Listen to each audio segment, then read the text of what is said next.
Donald Trump has become the third U.S. president in history to be impeached by the House of Representatives, setting up a trial in the Senate that will decide whether he is going to remain in office.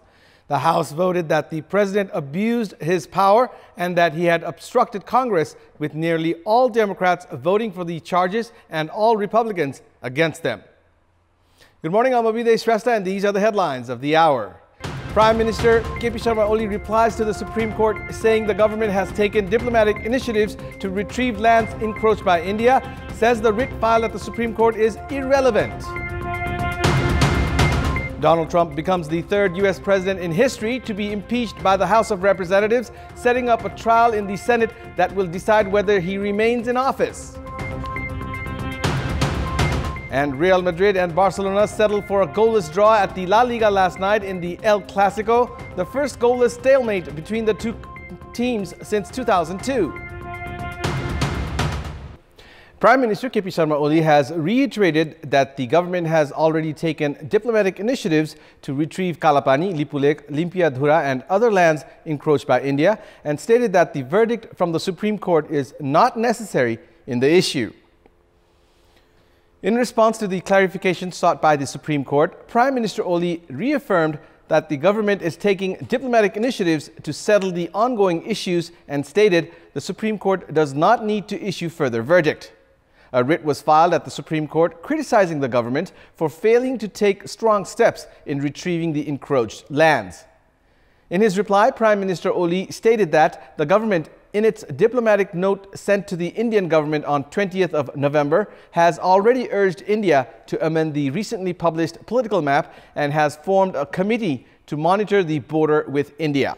Likewise, in his reply, Prime Minister Oli stated that the disputed lands of Kalapani, Lipulekh and Limpiadhura are territories of Nepal as published in the map after the Sugauli Treaty of 1816, and Nepal is always committed to implementing the treaty.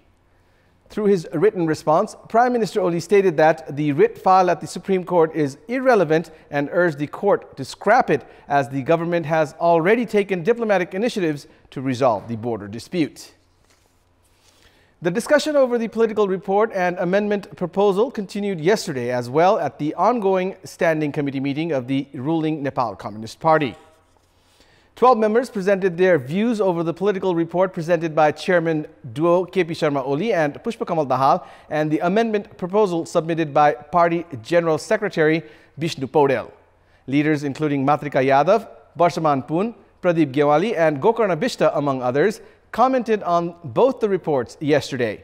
A few leaders opposed the government's decision to accept the American Fund assistance of 55 billion rupees under the Millennium Challenge Corporation and criticized the government for exhibiting diplomatic immaturity by trying to convey the message of adopting the Indo-Pacific strategy through the decision.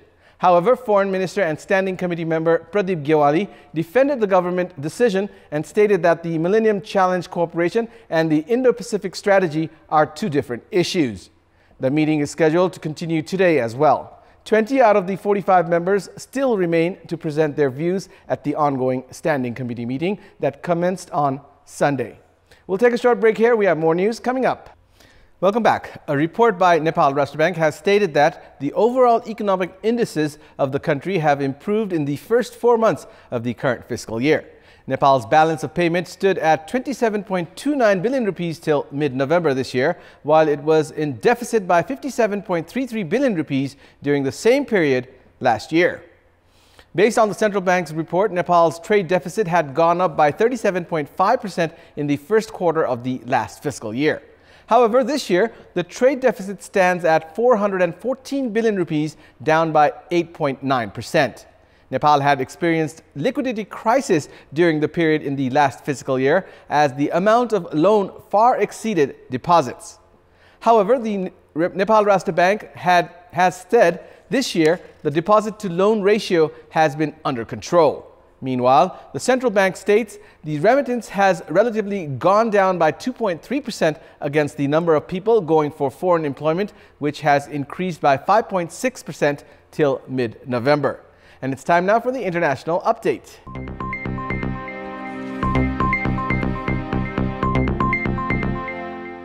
Donald Trump has become the third U.S. president in history to be impeached by the U.S. House of Representatives, setting up a trial in the Senate that will decide whether he remains in office.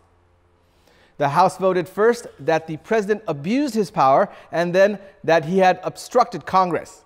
Both votes fell along party lines, with nearly all Democrats voting for the charges and all Republicans against. As voting took place, President Trump was addressing a rally in Michigan. The proceedings last night began with members of Trump's Republican Party calling for votes on procedural issues in an effort to frustrate the process. That was followed by a vote on the rules to be set out for the impeachment, which kicked off 6 hours of partisan debate on the merits of the two impeachment charges against President Trump. At about 8:30 p.m. local time, the House called for votes on the two charges.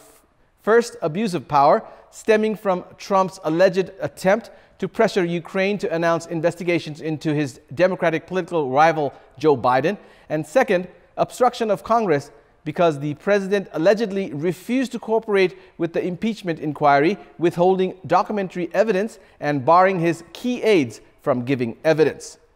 The vote on the first article meant President Trump had been impeached, placing him alongside only two other presidents in U.S. history, Andrew Johnson and Bill Clinton, and setting up a trial in the Senate for his presidency. We have more news coming up, but right now it's time for another short break. Welcome back. In our Public Voice segment, we had asked the locals in Palpa district why the local representatives hiked taxes. Let's take a look at what they had to say.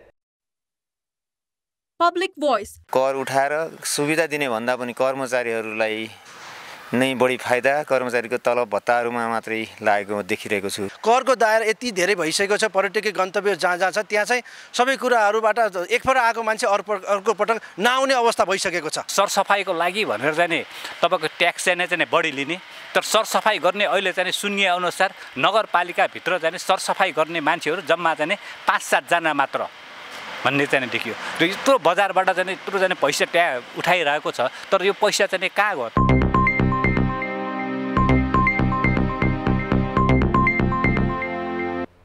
And it's time now for our Public Pulse segment, where you text us with your opinion. Public Pulse. And here's the question. Why is balance of payment in the first 4 months of the current fiscal year better than before? Your options are A, decrease in import, B, strict policy in foreign exchange, and C, laxity in development expenditure. The voting is on. Type NEWS, select your option A, B, or C, and send it to 34001 to share your opinion with us. And it's time now for the sports news. Sports news. Real Madrid and Barcelona settled for a goalless draw at the La Liga last night in the El Clasico. It was the first goalless stalemate between the two teams since 2002. Both the rivals in La Liga entered the day tied with 35 points, but neither could go up 3 points in the table. In the match played at Barcelona's home ground Nou Camp last night, both the teams saw golden chances cleared off the line. Only 6 shots were on goal in the entire match, with Real having 4. Barcelona's Gerard Piqué cleared a Karim Benzema header off the line early on, and Real's Sergio Ramos did the same on a Lionel Messi shot to keep the game at 0-0. Neither team created many good chances in what was a physical game featuring 8 cards in total and numerous crunching tackles. There were chances to be had on the counter, but the defenses performed well. With both teams earning 1 point each from last night's draw, the teams remain at the top of the La Liga points table with 36 points each, with Barca holding an advantage on goal difference. Only one match is scheduled for today at the Pokhara Premier League. Chitwan Rhinos will clash against Butwal Blasters at the Pokhara Stadium at 11:30 later this morning. Paras Kharga will lead the Chitwan Rhinos, while Sompal Kami will captain the Butwal Blasters. Both the teams have won a match each at the tournament so far. Chitwan Rhinos had defeated Pokhara Paltan in their first match, while Butwal won their first match in an exciting super over against Kathmandu Golden Warriors. Both the teams will look to register their second win in the tournament today and climb to the top of the league table. Meanwhile, Kathmandu Golden Warriors won their first match at the Pokhara Premier League yesterday, thrashing Dhangadi Blues by 106 runs. In another match played yesterday, Biratnagar Titans defeated Pokhara Paltan by 45 runs. And it's time now for our special segment, Glorious History.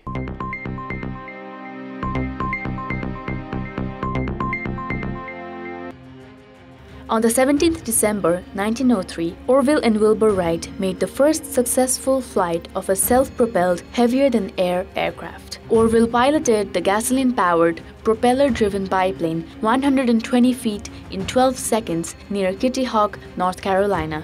After a failed attempt on December 14, where the engine stalled during takeoff, they gathered 5 witnesses to see the aircraft travel down a monorail track and into the air for the first sustained human flight at 10:35 a.m. on 17th of December. 3 more tests were made that day, with Wilbur taking the last flight 852 feet in 59 seconds.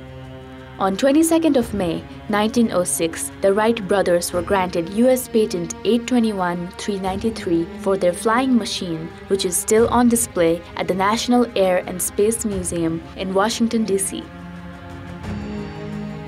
On the 16th of December 1971, India won the war against Pakistan that resulted in the birth of Bangladesh, which was then known as East Pakistan. 48 years ago, Pakistan lost half its country, its forces in the east, and had to publicly surrender to India. It was also the largest military surrender after the Second World War. The war started when Pakistan launched air strikes on 11 Indian air bases. It was perhaps the first time in which India's all 3 forces fought in unison. India quickly responded to Pakistan Army's movements in the west and captured around 15,000 kilometers of Pakistan territory.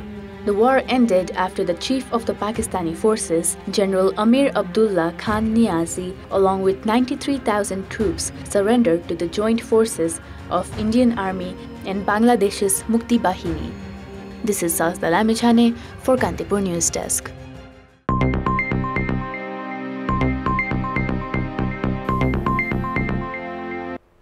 And now, before wrapping up, here's a look at the top stories once again.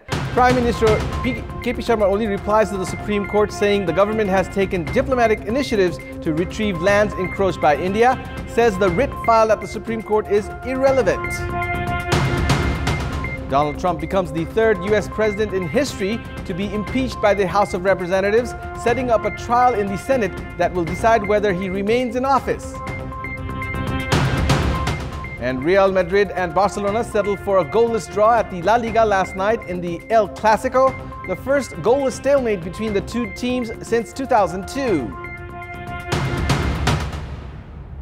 And that's all for the moment. Keep watching Kantipur Television HD for more news and entertainment. Thank you for watching. Have a good day.